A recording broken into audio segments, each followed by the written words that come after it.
Sveiki bičiuliai, sulaukiu dažnai jūsų užklausų, kur nuvažiuoti, ką pamatyti aplink Šiaulius. Tai šiandien važiuosim, aplankysim keletą lankytinų vietų, keliausim motociklu, bet galite aišku ir su dviračiu, pėsčiomis, nes šios lankytinos vietos nėra labai toli nuo miesto. Na tai laukiu jūsų komentarų, paspauskit like, o dabar važiuojam.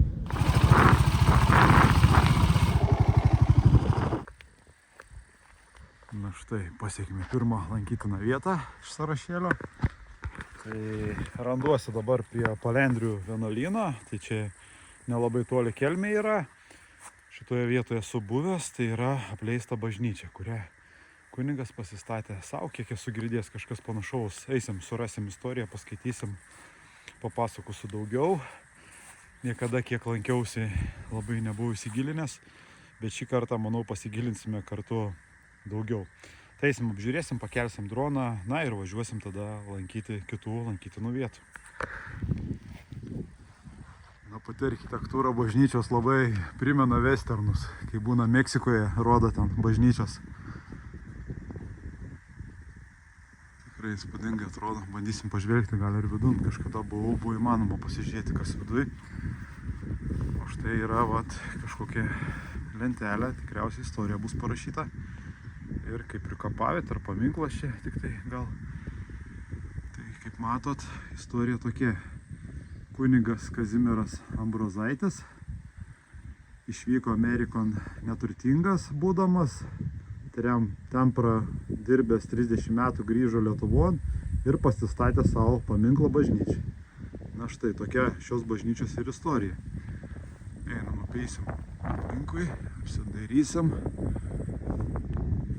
Štai ten pat toliau yra Palendrių vienuolynas, irgi netoli subuvęs kažkada.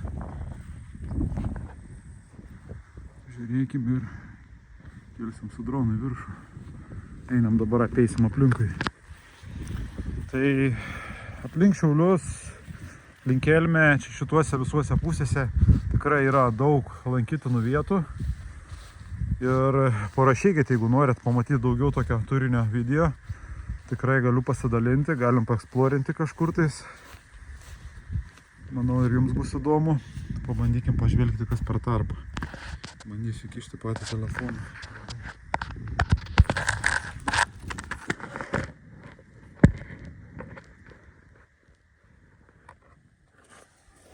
Klausimas, kaip čia matosi, nelabai.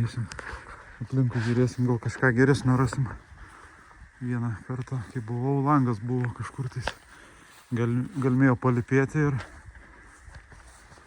pasidairyti. Na, einam aplinkui. Žiūrim, ką toliau. Na, čia tokia vieta, kaip sakant, galima ir su motociklu, ir su dviračiais, ir pėsčiom, nes šituo keliu, kur dabar atvažiavau nuo Kuršėnų, nėra eismas itin didelis. Nuo Šiaulių irgi susisiekimas yra geras. Tai tikrai važiuojant ten į kokius Kurtuvėnus galima čia irgi nusukti šoną ir atvykti. Čia gaunasi maždaug 15 km, gal mažiau. Na, čia matau yra pralupta. Galim pabandyti ir mes įkišti savo snapą, pasižiūrėti, kas čia matosi. Užlipau ant atbrailos. Na, eisim pasižiūrėti, kas viduj matosi.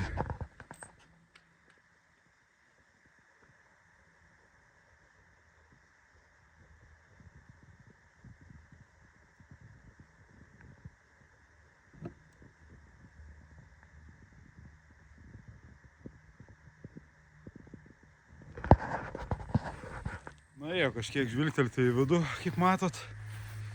Įdomiai atrodo, apleista, keista, net. Aš irgi seniau, kai atvažiuodavau, čia irgi labai stebėdavausi. Bandysim pakelti, pasižiūrėti, kas matosi varpinėje pačioje. Įdomus objektas, įdomus. Gal, kad vidų negalima įeiti. Reikia vis rakčio.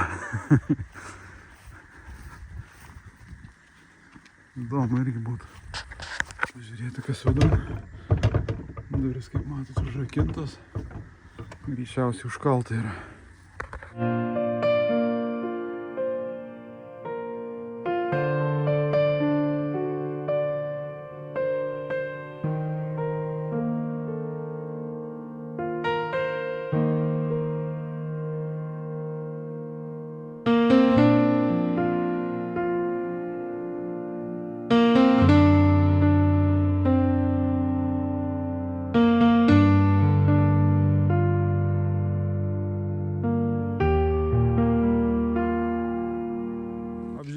patyrinėjom, lekiam kitą vietą. Tai irgi išlaikysiu paslaptį iki pat galo.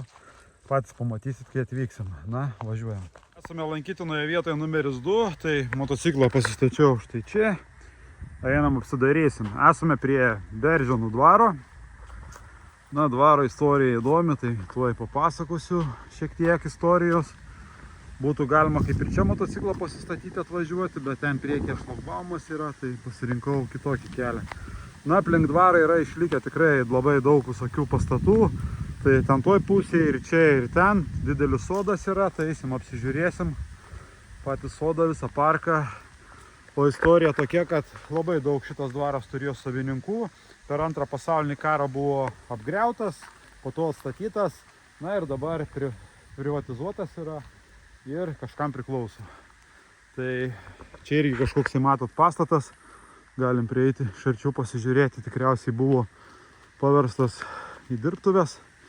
Ar pastatytas kaip dirbtuves sovietmečių. Matosi dar, kad buvo daugiau gal durų. Telferis gal virš durų buvo kažkoksai. Štai čia kažkokie dvaro vartai irgi eisim apžiūrėsim. Eisim dvarą patys kitos pusės apsižiūrėsim. Na, einam. Įdomu. Kai buvau prieš keletą metų, dar nebuvo tiek prižėlę stipriai. Dabar tikrai prižėlę. Na, čia greičiausiai gal katilinė buvo šitas pastatas, nes matot, kaminas didelis.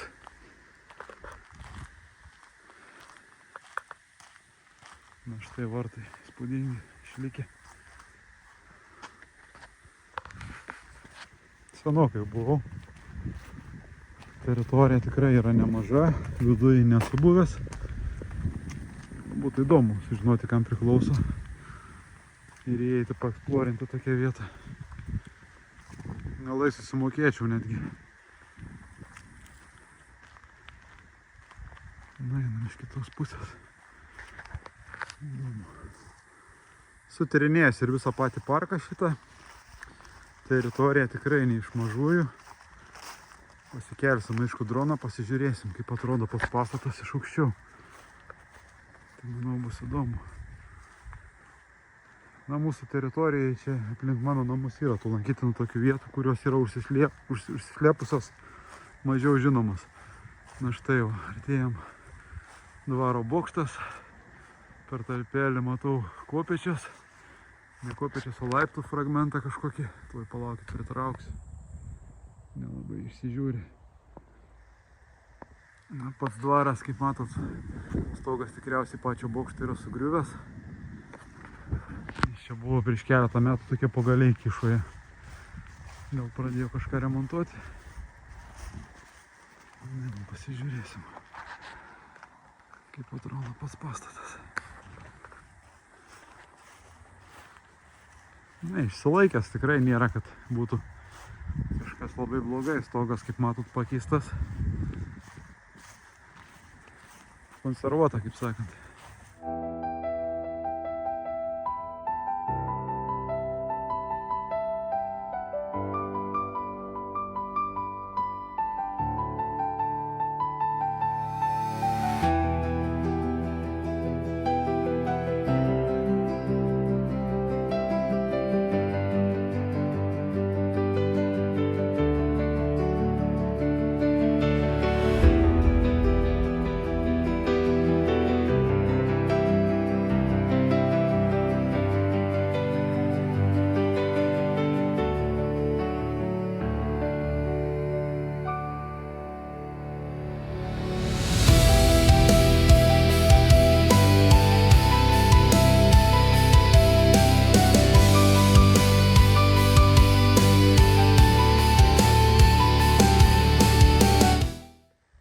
Sienos matosi dar herbas, pritraukim.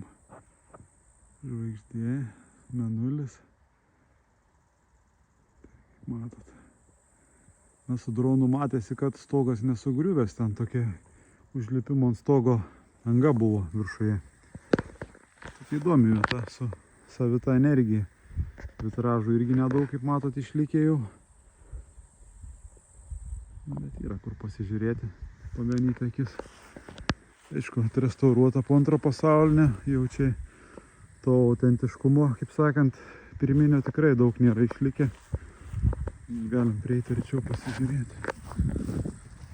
Gal kokie laiptai yra originalūs dar.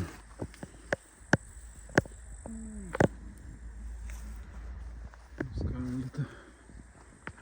Sienos, kaip matot. Pamatai plokštas akmens. Na tai šiam kartui tiek. Patyrinėjom keletą vietelių ir labai laukiu jūsų komentarų. Jeigu nori daugiau tokio tipo video, galit pasidalinti savo vietom aplink Šiaulius, Šiaulių regioną. Ir manau kažkur nulėksim, pasižiūrėsim.